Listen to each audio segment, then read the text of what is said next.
আসসালামু আলাইকুম। এমন কোনো সুযোগের কথা ভাবছেন যেখানে কোনো খরচ ছাড়াই রাশিয়াতে পড়ালেখা করা যাবে? তাহলে শুনুন, ঢাকার রাশিয়ান কালচারাল সেন্টার কিন্তু ঘোষণা দিয়ে দিয়েছে ২০২৬ সালের সরকারি স্কলারশিপের। চলুন তো এই অসাধারণ সুযোগটা ঠিক কী আর এর জন্য প্রস্তুতিটা কিভাবে নিতে হবে সেটা আমরা ধাপে ধাপে জেনে নিই। এই স্কলারশিপটার সবচেয়ে দারুণ দিকটা হলো এটা কিন্তু সবার জন্য খোলা। মানে অনার্স, মাস্টার্স বা পিএইচডি যে কোনো লেভেলেই আবেদন করা যাবে। বিশেষ করে যারা এই সবে এইচএসসি পাশ করেছেন তাদের জন্য তো আন্তর্জাতিক অঙ্গনে পা রাখার এটা একটা বিশাল সুযোগ হতে পারে। আবেদনের জন্য কিন্তু একদমই তাড়াহুড়োর কিছু নেই, কারণ সময়টা বেশ অনেকটাই। আবেদন শুরু হচ্ছে সেপ্টেম্বরের ১৫ তারিখ থেকে আর চলবে একেবারে আগামী বছরের জানুয়ারির ১৫ তারিখ পর্যন্ত। মানে এই লম্বা সময় কিন্তু বেশ আরাম করে সব কাগজপত্র গুছিয়ে একটা নিখুঁত আবেদন প্রস্তুত করার যথেষ্ট সুযোগ থাকছে। আচ্ছা, এই স্কলারশিপটা কি আসলে আপনার জন্য ঠিক হবে? এটা বুঝতে হলে আমাদের পুরো ছবিটা দেখতে হবে।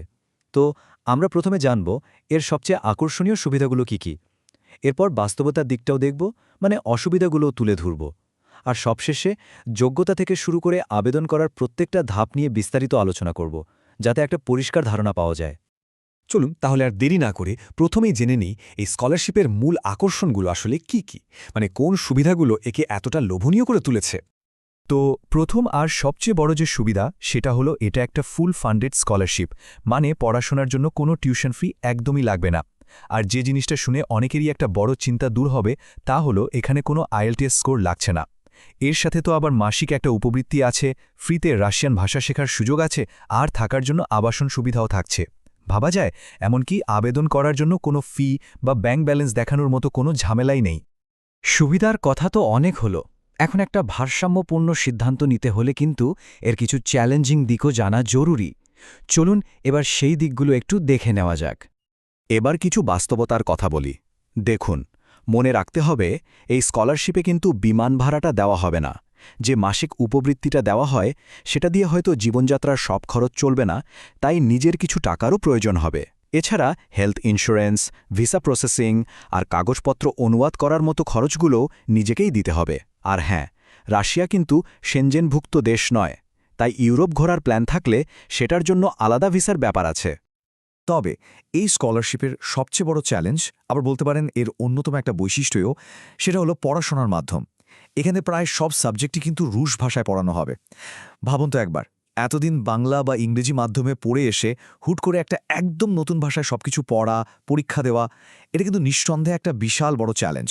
যদিও হ্যাঁ, এর জন্য তারা ফ্রিতেই একটা ল্যাঙ্গুয়েজ কোর্স করাচ্ছে। এখন প্রশ্ন হলো, এই স্কলারশিপে আবেদন করতে গেলে ঠিক কি কি যোগ্যতা লাগবে, আর কাগজপত্রই বাকি কি দরকার। চলুন সেই লিস্টটা একবার দেখে ফেলি। যোগ্যতার শর্তগুলো কিন্তু বেশ সোজাসাপটা। প্রথমত, আবেদনকারীকে অবশ্যই বাংলাদেশি নাগরিক হতে হবে। আর শিক্ষাগত যোগ্যতার ক্ষেত্রে ব্যাচেলরের জন্য এইচএসসি পাস, মাস্টার্সের জন্য ব্যাচেলর ডিগ্রি আর পিএইচডির জন্য মাস্টার্স ডিগ্রি থাকলেই চলবে। কাগজপত্রের তালিকার শুরুতেই লাগছে একটা ভ্যালিড পাসপোর্ট। এরপর আপনার সব একাডেমিক সার্টিফিকেট আর মার্কশিট, যেগুলো শিক্ষা আর পররাষ্ট্র মন্ত্রণালয় থেকে সত্যায়িত বা অ্যাপোস্টাইল করা লাগবে। সাথে দিতে হবে নির্দিষ্ট মাপের ছবি, পূরণ করা আবেদন ফর্ম, একটা জোরালো মোটিভেশন লেটার আর একটা হেলথ সার্টিফিকেট। এই সার্টিফিকেটের জন্য কিন্তু এইচআইভি, টিবি আর হেপাটাইটিসের রিপোর্ট জমা দিতে হবে। সব কাগজপত্র রেডি? দারুণ। তাহলে চলুন এবার আবেদন প্রক্রিয়ার আসল ধাপগুলোতে চলে যাই। পুরো ব্যাপারটা এখানে খুব সহজ করে বুঝিয়ে দেওয়া হচ্ছে। তো প্রথম কাজ হলো সব কাগজপত্র রেডি করে সেগুলোকে ঠিকঠাকভাবে সত্যায়িত করে ফেলা। এরপর ওদের ওয়েবসাইটে গিয়ে অনলাইনে আবেদন ফর্মটা পূরণ করতে হবে এবং ওটা প্রিন্ট করে নিতে হবে। ৩ নম্বর ধাপে ওই প্রিন্ট করা ফর্মসহ সব কাগজপত্রের একটা সেট নিয়ে সরাসরি ধানমন্ডির রাশিয়ান কালচারাল সেন্টারে গিয়ে জমা দিতে হবে। এরপর ওরাই সব কাগজপত্র চেক করে যোগ্য প্রার্থীদের ইন্টারভিউর জন্য ডাকবে। ইন্টারভিউ, এই শব্দটা শুনলেই কি একটু টেনশন হয়? আরে একদমই ঘাবড়ানোর কিছু নেই। এখানকার ইন্টারভিউ কোনো কঠিন পরীক্ষা নয়, বরং এটা আপনার আগ্রহ আর পরিকল্পনা সম্পর্কে জানার একটা সুযোগ মাত্র। ইন্টারভিউতে সাধারণত জানতে চাওয়া হয় যে রাশিয়ায় পড়তে কেন আগ্রহী বা কেন ঠিক এই সাবজেক্টটাই বেছে নেওয়া হলো, আর পড়াশোনা শেষ করে ভবিষ্যৎ পরিকল্পনা কী। আর সবচেয়ে ভালো খবর হলো, রুশ ভাষা না জানলেও কোনো সমস্যা নেই, কারণ ইন্টারভিউটা ইংরেজিতেও দেওয়ার সুযোগ থাকবে। ইন্টারভিউতে সফল হতে পারলেই পরের ধাপটা হলো ভিসা প্রসেসিং। আর যেহেতু এটা একটা সরকারি স্কলারশিপ, তাই যারা ফাইনালি সিলেক্টেড হয় তাদের ভিসা পাওয়ার নিশ্চয়তা কিন্তু প্রায় 100%। সবশেষে দেশ ছাড়ার আগে একটা ওরিয়েন্টেশন প্রোগ্রামের মাধ্যমে প্রয়োজনীয় সব তথ্য জানিয়ে দেওয়া হবে। সব মিলিয়ে দেখলে এই স্কলারশিপটা নিঃসন্দেহে একটা অসাধারণ সুযোগ, কিন্তু এর সাথে একটা বড় চ্যালেঞ্জও কিন্তু জড়িয়ে আছে। এখন আসল প্রশ্নটা হলো, একটা নতুন এবং কঠিন ভাষা শেখার এই বিশাল চ্যালেঞ্জটা নিয়ে একটা সম্পূর্ণ ফ্রি ডিগ্রি অর্জন করা, এটা কি আপনার জন্য সঠিক সিদ্ধান্ত? উত্তরটা কিন্তু আপনাকেই খুঁজে বের করতে হবে।